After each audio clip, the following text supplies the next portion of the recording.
Silakan duduk umat Tuhan yang diberkati Tuhan.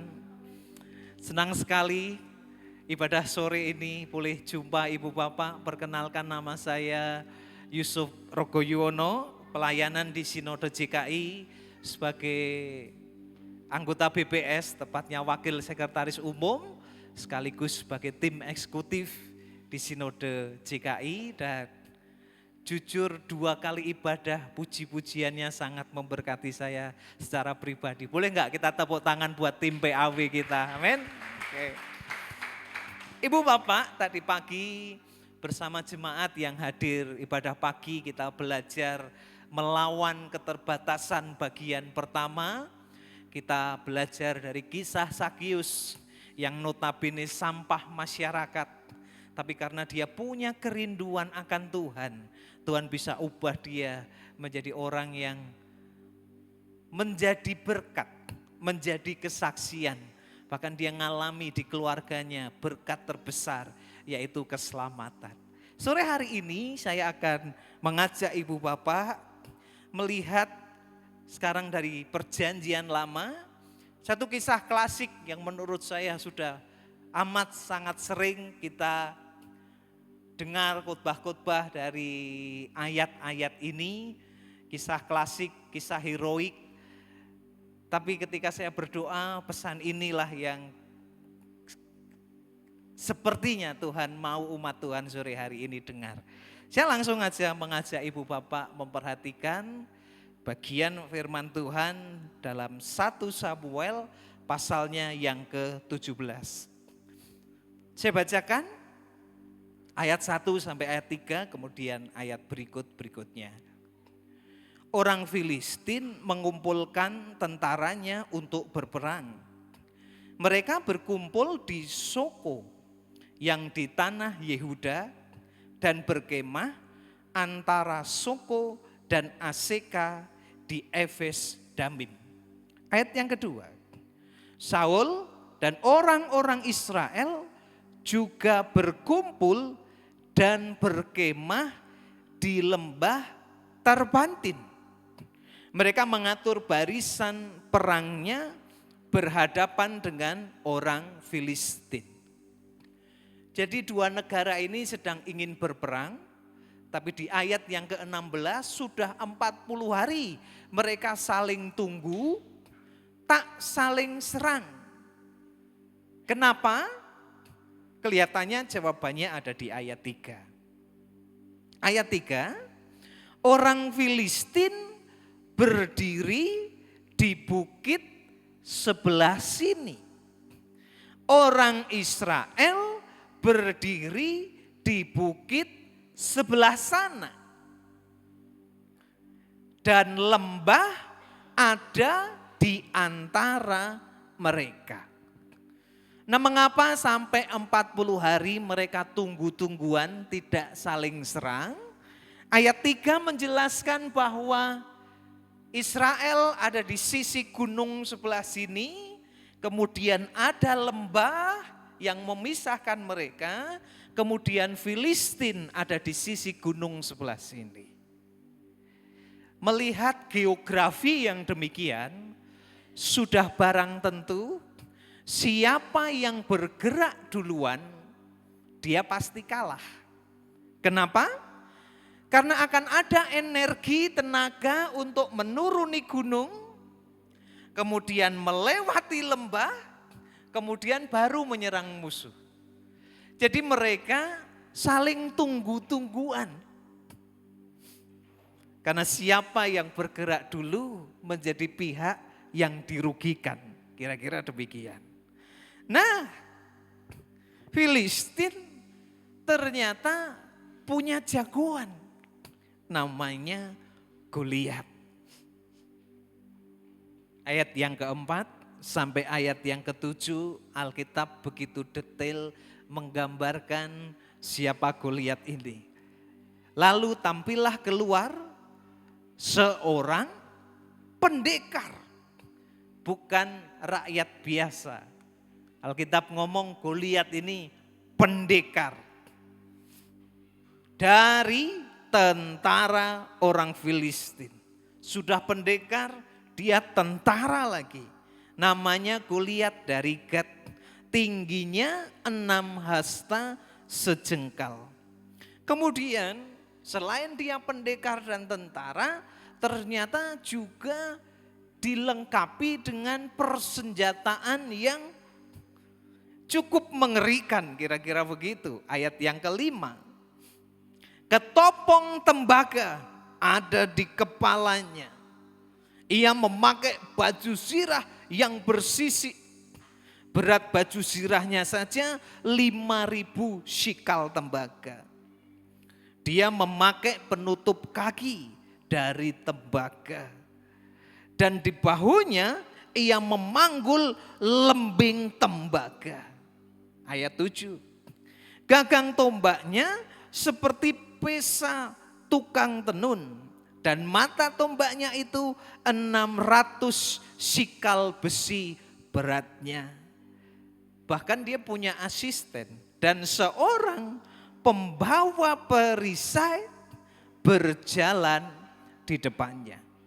Ibu bapak, ini gambaran dari musuh, gambaran dari keterbatasan yang seringkali kelihatannya begitu menakutkan, yang seringkali kelihatannya begitu sulit untuk kita lawan, sulit untuk kita kalahkan, sulit untuk kita taklukkan. Nah, saya dorong ibu bapak mungkin bisa membaca satu pasal, 1 Samuel 17 ini secara lengkap di rumah masing-masing. Nah, kemudian ibu bapak, di tengah bangsa Israel dilanda ketakutan karena tidak ada yang berani melawan raksasa Goliat ini, muncullah sosok muda yang dia coba lewati banyak keterbatasan yang dia punya. Luar biasa ada ini. Ada banyak yang coba menghentikan dia. Ada banyak yang mencoba melemahkan dia. Ada banyak yang mencoba membatasi dia, kira-kira begitu. Tapi anak muda yang namanya Daud ini, kita tahu endingnya, dia berhasil mengalahkan Goliat.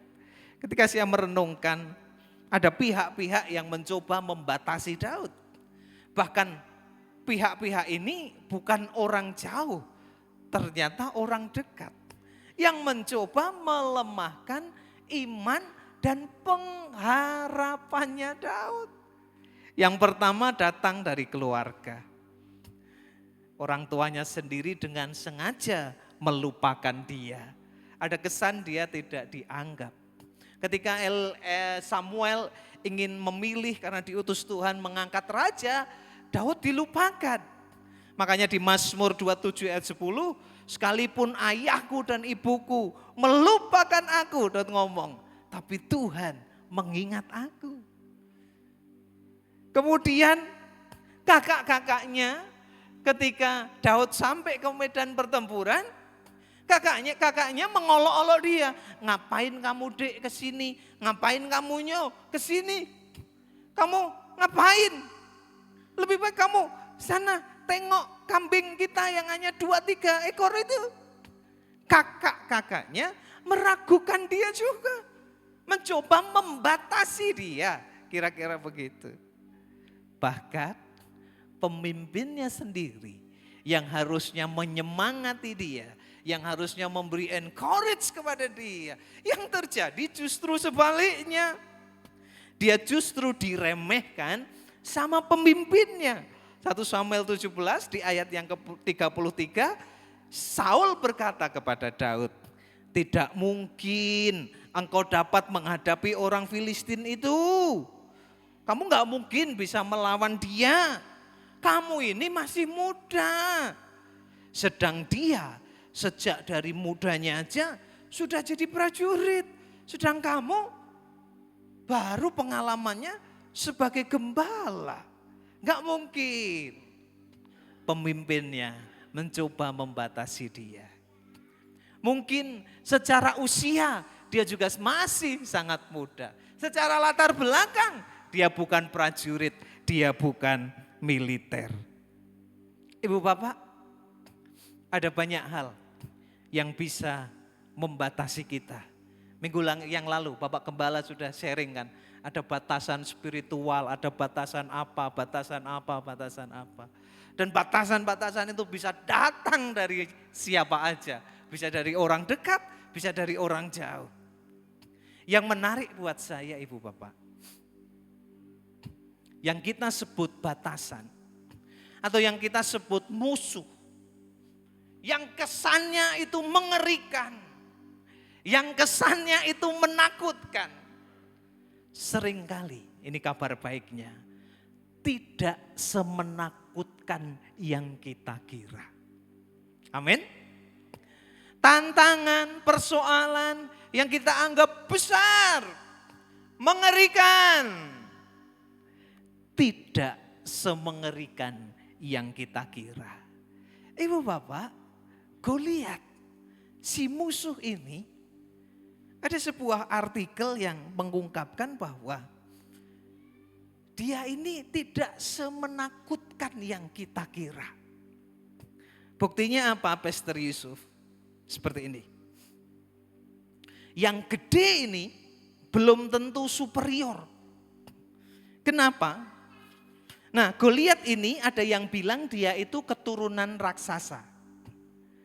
Tapi berkembangnya ilmu medis, ada yang menafsirkan ayat-ayat atau peristiwa ini demikian.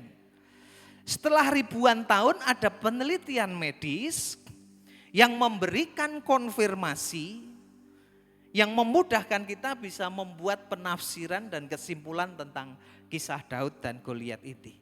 Ternyata Goliat ini bisa besar, ini berdasarkan penelitian medis, saya kutip aja. Itu karena punya penyakit akromegali. Nama penyakitnya akromegali. Apa itu? Tumor jinak di bagian otak.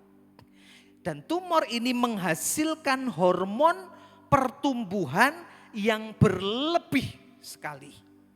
Sehingga tak heran fisik orang yang mengalami akromegali ini berkembang menjadi besar. Kira-kira begitu. Ternyata ini gede karena penyakit. Ada yang menafsirkan demikian. Nah, ada efek dari penyakit ini. Karena tumor itu di otak, tumor itu bisa menghimpit syaraf mata. Dan juga bisa membuat tengkorak di bagian depan menipis. Mengkonfirmasi, begitu kena batu umban Daud, kenapa bisa batu itu langsung masuk ke otaknya? Karena secara medis penyakit ini membuat tengkorak depan menipis. Karena tumor itu menjepit saraf mata, kemungkinan orang-orang yang seperti ini akan mengalami masalah di penglihatan mereka. Oke. Mana buktinya, Pastor Yusuf? Oke. Enggak kebetulan Ibu Bapak, di King James di ayat yang ke-43, Daud itu hanya membawa satu tongkat. Tapi di King James, Goliat bisa ngomong seperti ini. Anjingkah aku sehingga engkau mendatangi aku dengan tongkat-tongkat. Ternyata tongkat yang hanya satu, di mata Goliat tongkat itu banyak. Karena memang mengkonfirmasi ada masalah di penglihatan. Kemudian di ayat 7, di sana dikatakan Goliat ini ada orang yang menyertai dia sebagai pembawa perisai. Tapi ada teolog yang ngomong juga bahwa sebenarnya tugasnya sang pembawa perisai bukan hanya membawain perisai, tetapi juga sekaligus sebagai penuntun. Karena dia punya masalah di penglihatan. Nah Ibu Bapak, kalau kita membaca ayat-ayat ini, Goliat tampil setiap hari nantangin orang Israel. Yuk, one on one, satu lawan satu. Siapa yang berani melawan aku? Yang di sini karena melihat ini terlalu gede, gak ada yang berani melawan dia. Padahal yang gede belum tentu semengerikan yang kita duga. Ternyata punya kelemahan, ternyata dengan mudah bisa dikalahkan. Kabar gembiranya buat kita umat Tuhan, apapun tantangan kita, apapun batasan yang kita punya, kabar gembiranya tidak semenakutkan seperti yang kita kira. Apalagi kalau ada Tuhan yang menyertai kita, keterbatasan tidak akan lagi menjadi keterbatasan. Amin. Oke. Nah, ini kira-kira pembukaan dari sharing saya. Ibu Bapak, sore hari ini saya ingin menyampaikan 3 hal. Belajar dari kisah Daud yang punya banyak keterbatasan, tapi kenapa dia bisa mengalahkan keterbatasan-keterbatasan yang dia punya dan endingnya dia berkemenangan. Oke, kita perhatikan yang pertama. Ibu Bapak, Daud di ayat yang ke-34 dia berkata seperti ini. Tetapi Daud berkata kepada Saul, hambamu ini biasa menggembalakan kambing domba ayahnya. Apabila datang singa atau beruang yang menerkam seekor domba dari kawanannya, maka aku mengejarnya, menghajarnya, dan melepaskan domba itu dari mulutnya. Kemudian apabila ia berdiri menyerang aku, maka aku menangkap janggutnya, lalu menghajar dan membunuhnya. Ibu Bapak, kalau Ibu Bapak membaca ayat ini, kira-kira masuk akal gak? Anak kecil ketemu dengan singa, ketemu dengan beruang, mengejar, menghajar, melepaskan. Kalau singa beruang itu mencoba menyerang aku tangkap janggutnya, menghajarnya, membunuhnya. Kira-kira masuk akal nggak kira-kira Ibu Bapak? Ada anak muda yang berani ketemu singa dan beruang? Anak-anak muda ada? Nah Ibu Bapak, singa dan beruang yang dihajar oleh Daud kala itu, berat singa kala itu antara 140 sampai 180 kilo. Berat beruang itu sekitar 300 kilo. Berat sekali. Nah, gimana menjelaskan Daud bisa menghajar hewan-hewan ini? Gimana? Mana mungkin? Hokam, kira-kira begitu kan? Nah, hajaran yang Daud kasih ke hewan-hewan ini adalah lewat umban. Nah, penelitian arkeolog berkata seperti ini. Besar batu umban di zaman Daud itu sebesar bola tenis. Zaman Romawi berubah batu umban menjadi sebesar bola golf. Kecepatan bisa mencapai 130 km per jam. Nah apa artinya? Ketika Daud mengumban, menghajar hewan-hewan itu enggak membunuh hewan-hewan itu. Tapi itu membuat pingsan hewan-hewan itu. Batunya gede, diumban dengan kecepatan sangat cepat, bum! Baru setelah hewan ini pingsan, baru Daud bisa membuka mulutnya merebut domba-domba itu. Penjelasan yang ini jauh lebih masuk akal dibanding terang-terangan ketemu singa beneran. Ya itu tadi singa beneran, tapi sudah diajar dulu dengan batu umban. Nah apa kaitannya dengan Daud yang mengalahkan Goliat? Daud punya pengalaman. Ibu bapak yang dikasihi Tuhan, betapa pentingnya kita punya pengalaman bersama dengan Tuhan. Amin. Gimana caranya kita melawan keterbatasan kita? Satu, punyai pengalaman bersama dengan Tuhan. Pengalaman bersama Tuhan hanya bisa kita dapatkan, hanya bisa kita peroleh kalau kita punya kerinduan berjalan dengan Tuhan. Kalau kita punya kerinduan melibatkan Tuhan dalam setiap aspek hidup kita. Di studimu, di pekerjaanmu, di usahamu, di pelayananmu, di segala aspek hidup kita. Libatkan Tuhan. Katakan amin. Nah, Ibu Bapak, Daud punya pengalaman. Pengalaman ini menjadi modal untuk dia melawan musuh yang lain. Ibu Bapak, kenapa pengalaman itu penting? Saya memberi definisi berjalan dari kemuliaan kepada kemuliaan itu demikian.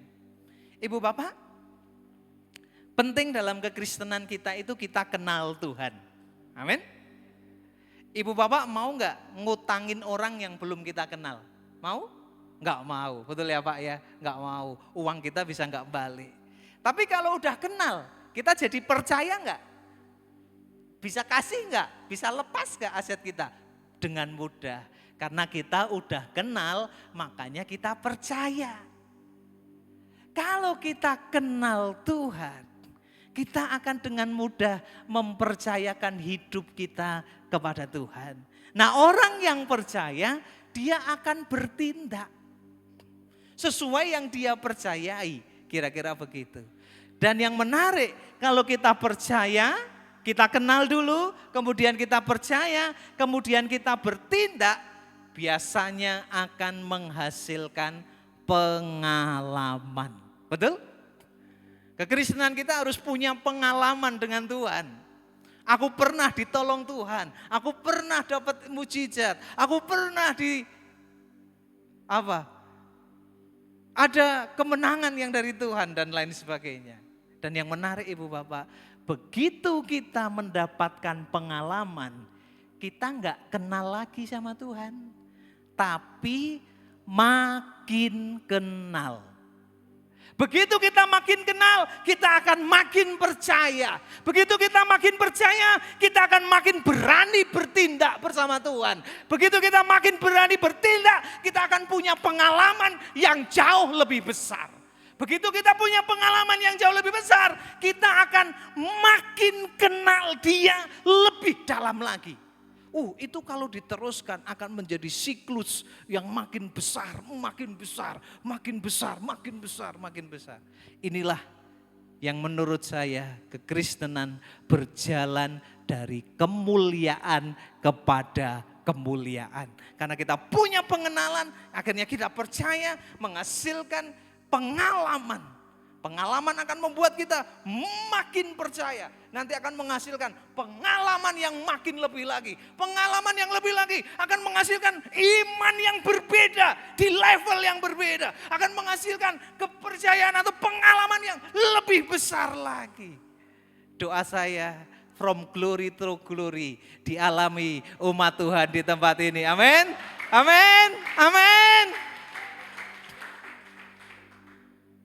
Yes. Kenapa Daud bisa mengalahkan Goliat? Karena dia punya pengalaman. Pernah bertempur dengan singa, dengan beruang. Ibu Bapak, kenapa pengalaman dengan Tuhan itu penting? Seringkali kita itu punya masalah yang gak pernah kita duga, gak pernah kita undang, tiba-tiba datang sendiri masalahnya, betul? Tapi kalau di masa lalu kita punya pengalaman dengan Tuhan, kita akan bisa berkata seperti ini. Kalau dulu aku ditolong Tuhan, yang ini pun aku percaya akan ditolong Tuhan. Amin. Itulah pentingnya pengalaman bersama Tuhan. Kalau dulu di keterbatasan ini Tuhan menyertai, Tuhan membuka jalan. Di keterbatasan yang ini Tuhan juga akan membuka jalan. Amin. Itu yang terjadi dengan Daud. Saya lanjutkan. Yang kedua, kalau yang pertama Daud punya pengenalan akan Tuhan. Yang kedua, maksud saya yang pertama Daud punya pengalaman, yang kedua Daud ini punya pengenalan akan Tuhan. Di ayat yang ke-45, Daud berkata kepada orang Filistin itu, engkau mendatangi aku dengan pedang dan tombak dan lembing. Tetapi aku mendatangi engkau dengan nama Tuhan semesta alam. Allah segala barisan Israel yang kau tantang itu. Ketika saya membaca ayat ini Ibu Bapak, yang menggelitik di benak saya, kenapa Daud berkata, aku mendatangi engkau dengan nama Tuhan semesta alam. Saya berpikir, saya ini suka berpikir, kenapa Daud gak ngomong, aku datangi engkau dengan Jehovah Nisi, panji kemenangan. Kenapa Daud gak ngomong gitu?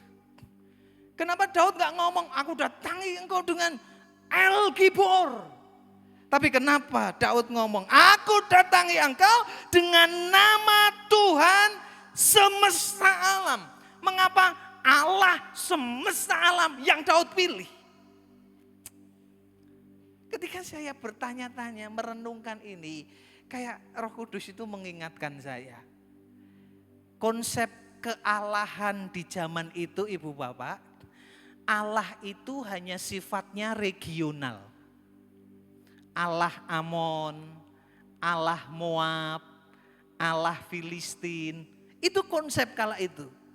Makanya ketika Naaman berhasil disembuhkan, dia minta izin, boleh enggak aku bawa tanah Israel, supaya walaupun aku di negeriku sendiri, Allah Israel tetap menjadi Allahku. Karena konsep orang kala itu Allahnya sifatnya regional. Dari sini saya nemu jawaban ini. Goliat itu gede, Goliat itu besar.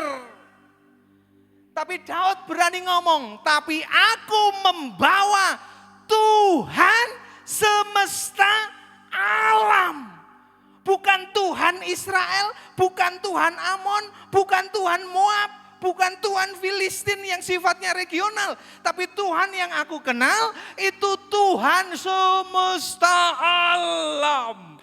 Tuhan yang gede, Tuhan yang besar.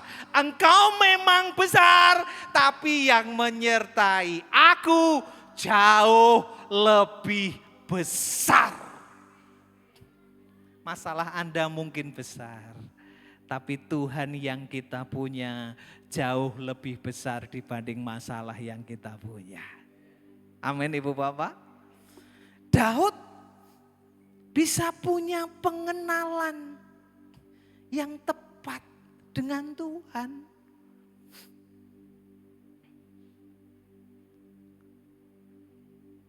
Di Perjanjian Baru ada banyak kisah orang-orang yang sederhana, tapi mereka punya pengenalan akan Tuhan itu tepat. Guru, kok enggak perlu ngapa-ngapain? Perintahkan aja sesuatu kepadaku. Aku percaya aku pasti sembuh. Ya udah, kamu perlihatkan dirimu ke imam-imam sana. Siap. Dia bisa menempatkan Yesus itu sebagai guru. Guru itu apa? Tuan. Tuan itu apa? Yang omongannya akan didengar oleh hamba-hambanya. Kamu enggak perlu tumpang tangan. Kamu enggak perlu apa-apa. Ngomong aja, aku percaya, aku sembuh. Ini orang yang ngerti siapa Tuhannya. Ibu Bapak, semakin kita mengenal Tuhan dengan tepat, semakin kekristenan kita akan tenang dan penuh dengan damai sejahtera. Apapun tantangan, apapun persoalan, kita enggak mudah cemas, kita enggak mudah khawatir, kita enggak mudah takut. Karena kita punya pengenalan akan Tuhan yang tepat. Amin. Makanya Daniel 11 ayat 32. Umat yang mengenal Allahnya akan kuat dan berani bertindak. Jadi umat yang mengenal Tuhannya akan kuat. Tantangan ada, keterbatasan ada. Tapi umat yang mengenal Tuhannya kayak Daud akan kuat dan berani bertindak. Ibu bapak, kok lihat ini nantang satu bangsa loh. Gak ada yang berani melawan dia. Tapi satu orang berani karena dia kenal Tuhannya dengan tepat.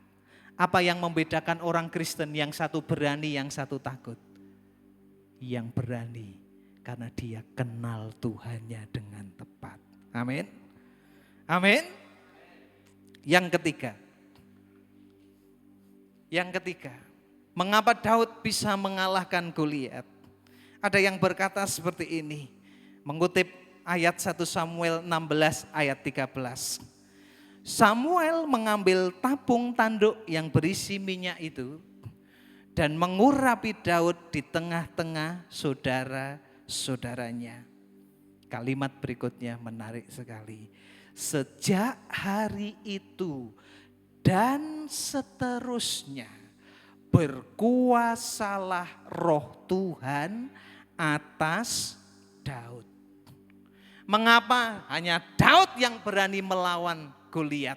Satu bangsa tidak ada yang berani. Ada yang berkata, karena 1 Samuel 16 ayat 13 ini. Karena sejak hari itu dan seterusnya berkuasalah roh Tuhan atas Daud. Ada hamba Tuhan yang berkata, siapa aja, gak harus Daud, asal dia dipenuhi roh Tuhan, pasti berani melawan Goliat. Wow. Dari sini saya ngerti, kenapa Daud bisa mengalahkan Goliat. Karena ada Tuhan dalam hidupnya. Amin ibu bapak. Apapun keterbatasan kita ibu bapak, apapun persoalan kita, ingat ada Tuhan di dalam hidup kita. Makanya harusnya kita berkemenangan. Amin. Saya jadi teringat ibu bapak. Pastor Siti Mohede, dia berkata seperti ini. The Holy Spirit and you are a dynamic duo. Roh Kudus dan kita itu perpaduan. Without him you are going to struggle. Kalau kamu gak libatin dia atau kamu hidup tanpa dia, kamu akan mengalami banyak masalah. With him you are an unstoppable force. Tapi bersama Roh Kudus engkau akan menjadi kekuatan yang tak terhentikan. Amin. Kenapa Daud bisa mengalahkan Goliat? Karena ada Tuhan yang menyertai hidupnya. Oke, ibu bapak, ada kisah nyata terjadi di Kenya. Ini kisah nyata. Saya dapat kisah ini dari bukunya Reinhard Bonnke. Saya salah satu orang yang suka sekali dengan Reinhard Bonnke. Saya koleksi buku-bukunya. Dan ada kisah yang menarik terjadi dan ditulis dalam bukunya Reinhard Bonnke. Saya bagikan buat ibu bapak. Ada wanita namanya Teresa Wairimu. Kisah ini menasihati kita betapa pentingnya dalam kekristenan kita ini kita berjalan bersama roh Tuhan. Mengizinkan roh Tuhan beracara dalam hidup kita. Siapa dia? Teresa Wairimu punya kerinduan menjadi hamba Tuhan. Akhirnya dia menikah dengan seorang misionaris. Tetapi pernikahannya kandas. Akhirnya dia bercerai dengan misionaris ini dan memutuskan membesarkan putrinya yang masih kecil seorang diri. Tapi ada kerinduan, aku ingin tetap melayani Tuhan. Nah, di tengah perceraiannya dia disalahkan oleh keluarga besarnya. Siapa suruh kamu menikah dengan misionaris? Nah toh endingnya malah kamu bercerai. Di tengah dia bergumul, punya banyak masalah, dia datang ke KKR-nya Reinhard Bonnke. Dia enggak berani duduk depan karena ratusan ribu, sekitar 100.000 orang datang di KKR-nya Reinhard Bonnke itu. 100.000 lumayan banyak ya Ibu Bapak ya, banyak banget itu. Dia enggak duduk depan, dia hanya berdiri, bersandar di pohon. Kemudian dia berdoa karena dia seorang hamba Tuhan. Tuhan, kalau Engkau beri Reinhard Bonnke 100.000, bolehlah Tuhan Engkau beri aku 100 jemaat aja Tuhan. 100 jemaat. Kemudian kayak ada impresi di hatinya.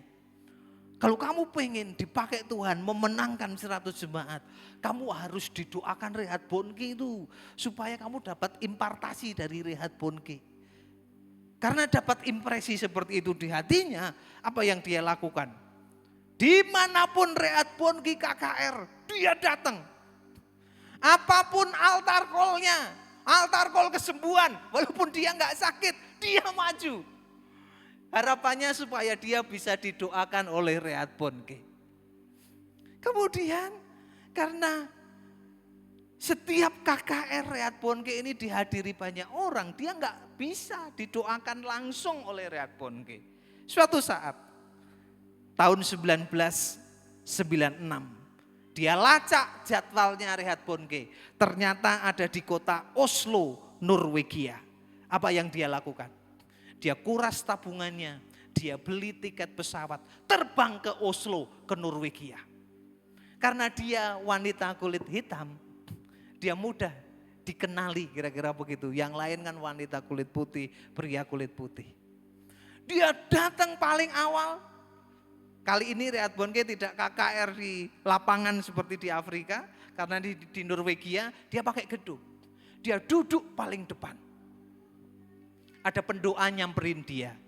Hari ini Tuhan akan menyatakan sesuatu yang spesial buat hidupmu. Dia tangkap itu Ibu Bapak. Betul? Reinhard Bonnke khotbah, kemudian Reinhard Bonnke altar call. Teresia Wairimu, dia maju pertama. Dan karena dia maju paling depan, punya kesempatan didoakan langsung oleh Reinhard Bonnke. Dan betul, dia didoakan langsung oleh Reinhard Bonnke.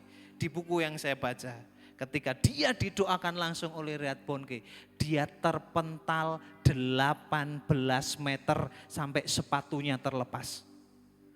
Ketika dia dilawat Tuhan, ketemu roh Tuhan. Seperti Daud ketika diurapi Samuel. Roh Tuhan beracara di dalam diri Daud. Roh Tuhan beracara dalam diri Teresia Wairimu. Dia di tengah dilawat Tuhan itu, dia hanya bisa berkata, sesuatu sedang terjadi, sesuatu sedang terjadi, sesuatu sedang terjadi. Habis begitu dia pulang ke Kenya, ke Nairobi, kembali ke negaranya. Dia kumpulkan wanita-wanita yang senasib dengan dia, yang berbeban berat, punya persoalan, punya keterbatasan dan lain sebagainya. Jumat pertama yang datang 17 orang. Dia berkhotbah dengan berapi-api karena dia diurapi Tuhan, disertai Tuhan, ada roh Tuhan dalam hidupnya. Jumat kedua yang datang 55 orang. Jumat berikutnya yang datang 105 orang. Jumat berikutnya yang datang 200 orang. Tadi dia hanya minta berapa Ibu Bapak? 100 orang. Dan mereka mulai mencari gedung. Ada gedung kapasitas 2.000. Yang datang 4.000 orang. Wow. Mereka pindah ke Jomo Kenyatta Convention Center. Mampu menampung 5.000 orang. Yang datang 12.000 orang. Wow. Dan 2 tahun setelah dia dilawat Tuhan, roh Tuhan mengurapi dia. 2 tahun dari itu, di tempat yang sama, di Uhuru Park, di Nairobi. Sekian tahun yang lalu saya pergi ke Kenya Ibu Bapak. Saya sewa taksi, saya ingin lihat Uhuru Park itu kayak apa sih. Akhirnya saya pergi ke Uhuru Park. Bener, ini taman kayak lapangan gede gitu, luas sekali. Nah di Uhuru Park, di tempat yang sama, Reinhard Bonnke KKR yang datang 100.000, 2 tahun sejak dia diurapi Tuhan itu. di tempat yang sama, Teresia Wairimu berdiri dan 200.000 orang hadir di KKR-nya. Boleh enggak kita tepuk tangan buat Tuhan? Bukan siapa-siapa, orang yang bercerai, orang yang putus asa. Tapi seperti Daud, karena dia diurapi Tuhan, Daud tadi diurapi Tuhan. Ketika wanita ini, Roh Allah dia izinkan bekerja dalam dirinya. Ada sesuatu yang dahsyat, yang luar biasa. Kemudian Bonke melihat fakta ini, Reinhard Bonke almarhum, dia bertanya sama Tuhan, Tuhan, mengapa toh Engkau memilih wanita yang bercerai untuk pelayanan yang sebesar ini? Tuhan, apa Engkau enggak tahu? Kami ini memiliki begitu banyak pria di sekolah Alkitab kami yang mengejar Engkau dengan segenap hati. Mengapa Engkau memilih Teresia Wairimu? Yang menarik jawaban Tuhan seperti ini. Aku memilih Teresia karena aku ingin menunjukkan kepada dunia bahwa aku bisa memakai sebuah bejana hancur dan menjadikannya sebuah bejana yang mulia. Amin Ibu Bapak. Enggak penting siapa kita, enggak penting kita ini hebat apa enggak. Yang penting adalah izinkan Rohnya bekerja dan beracara dalam kita. Karena yang biasa-biasa asal disertai pribadi yang luar biasa, hasilnya pasti luar biasa. Amin. Amin. 1 ditambah tak terbatas, hasilnya tak terbatas. 100 ditambah tak terbatas, hasilnya tak terbatas. 1000 ditambah tak terbatas, hasilnya tak terbatas. Jadi yang penting bukan 1-nya, 5-nya, 100-nya, atau 1000-nya. Yang penting adalah tak terbatas itu menyertai kita. Yang penting bukan kemampuan kita, tapi izinkan Tuhan yang tak terbatas itu bekerja dan tinggal di dalam kita. Amin. Ibu Bapak, saya tutup dengan ini. Daud dan Goliat. Apakah kita itu Daud? Ternyata bukan. Saya enggak tahu jatuh cinta dengan penafsiran ini. Siapa Daud itu? Kita ini siapa? Gitu.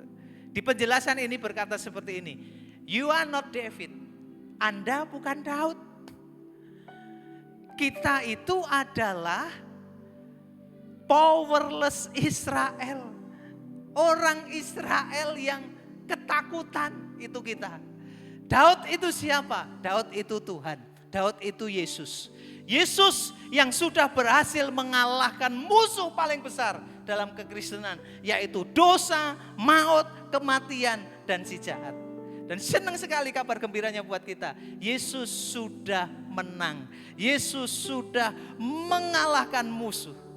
Begitu kemenangan Kristus diraih, bangsa Israel itu juga berani, juga tampil ke depan, semangat untuk menaklukkan musuh. Kabar gembiranya kita punya Tuhan yang sudah menang. Kemenangan Yesus menjadi kemenangan kita. Kita itu bangsa Israel yang sedang ditawan ketakutan.